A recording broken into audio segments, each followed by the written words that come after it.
Kikosi cha Young African kinazidi kujipanga vyema kuelekea msimu wa mashindano, msimu mpya wa 2026-2027. Sio NBC peke yake bali pia na mashindano ya kimataifa. Hapa tunamaanisha ligi ya mabingwa barani Afrika. Kikosi hicho cha Wanajangwani tayari kimeshaanza kujinoa baada ya kufanya sajili mbalimbali za wachezaji ambao wanakuja kuongeza nguvu kwenye kikosi hicho kuelekea msimu mpya wa mashindano. Sasa hapa tunaenda kutazama tunaenda kutazama wachezaji ambao wamesajiliwa na Young African na wamekuja kuongeza nguvu moja kwa moja kwenye dirisha kubwa hili la usajili, lakini pia tunaenda kutazama wachezaji wa kigeni ambao wamebakizwa kwenye kikosi cha Young African. Tumeona nyota wengi sana wa kigeni ambao wamepigwa thank you na wameachwa na kikosi cha Young African, lakini hapa tunaenda kutazama baadhi ya wachezaji ambao wameachwa kwenye kikosi cha Young African, lakini pia tunaenda kutazama wachezaji ambao wamebakizwa kwenye kikosi hicho cha Young African kwa ajili ya kuongeza nguvu kwenye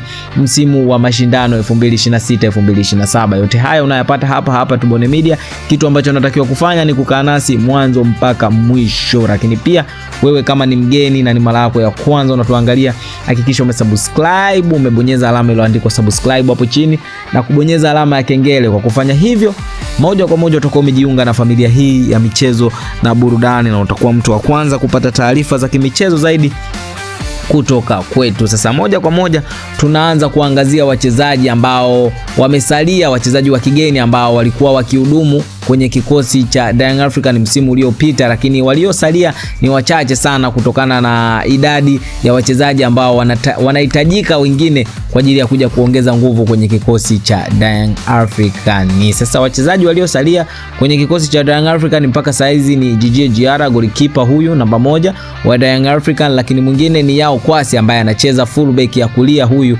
ambaye alikuwa msimu uliopita, lakini saizi kutokana na performance yake amebakizwa ndani kikosi cha Young African. Lakini mwingine ni Maxim pia Nzingeli, huyu Mbappe wa Kindu kutoka kule DRC ya Kongo, naye amebakizwa kwenye kikosi cha Young African. Lakini mwingine ni Duke Abuya kutokea Kenya pale, amebakizwa naye kwenye kikosi cha Young African. Ni mwingine ni Depu, naye amebakizwa kwenye kikosi cha Young African. Sasa hawa ndio wachezaji wa kigeni ambao wamebakizwa kwenye kikosi cha Young African. Wengine wote tayari panga limeshawapitia na tayari wameshaenda kutafuta changamoto kwenye vilabu vingine. Sasa mbali na wachezaji hawa, Young African imetangaza nyota mbalimbali ambao tayari wameisha tajiliwa kwenye kikosi cha Young African. Moja kwa moja tukatazame nyota hao ambao tayari wameshajiunga na kikosi hiki cha Young African kuelekea msimu wa mashindano 2026-2027. Moja kati ya nyota hao ni kiungo kutoka kule JKU Zanzibar, Suleiman Mpemba D, ambaye tayari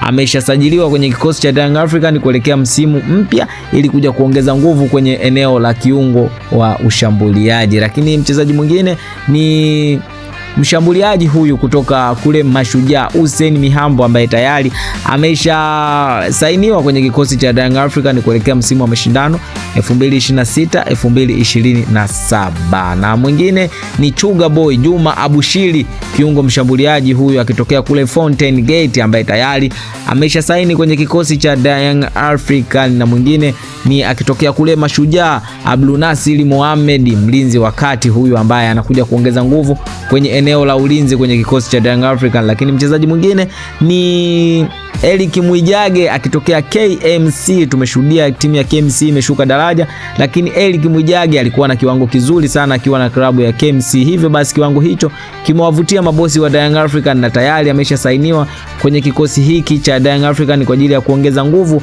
kwenye eneo la pembeni. Lakini mwingine ni mchezaji wa Chippa United kutoka kule South Africa, na huyu ni mshambuliaji ni Justice Figueiredo ambaye amekuja kuchukua nafasi ya mshambuliaji ambaye aliondoka kwa klabuni hapo, Prince Mpumelelo Dube. Hivyo basi Young African imeona Justice Figueiredo kutoka kule Chippa United ambaye anakuja kuziba nafasi ya Prince Mpumelelo Dube ndani ya kikosi cha Young African. Lakini mwingine ni kutoka kule Richard Bay kutoka kule klabu ya Richard Bay kule South Africa, na huyu si mwingine ni Thulan Guemede ambaye tayari naye ameshasainiwa kwenye kikosi cha Young African. Sasa naam, hao ndio nyota ambao wamesainiwa kwenye kikosi cha Young African, lakini bado Young African wanazidi kuimarisha kikosi chao, yani wanazidi kushusha majembe ambayo yatakuja kuipa nguvu kikosi cha Young African. Bado hajamaliza, lakini kwa tetesi zote za usajili na usajili kamili utazipata hapa Tubone Media. Je, ni mchezaji gani ambaye anakuja kutua tena kwenye klabu ya Young African? Tuambie hapo kwenye comment, wewe unaonaje kikosi ama unaonaje wachezaji ambao tayari wameshasajiliwa na Young African? Nani mchezaji ambaye anakuvutia zaidi ambaye tayari ameshasainiwa na Young African? Tuambie hapo kwenye comment hapo chini, lakini pia usisahau kubonyeza alama iliyoandikwa subscribe ili ujiunge na familia hii ya michezo na burudani. Mimi ni Tubone Media, hadi wakati mwingine, bye bye.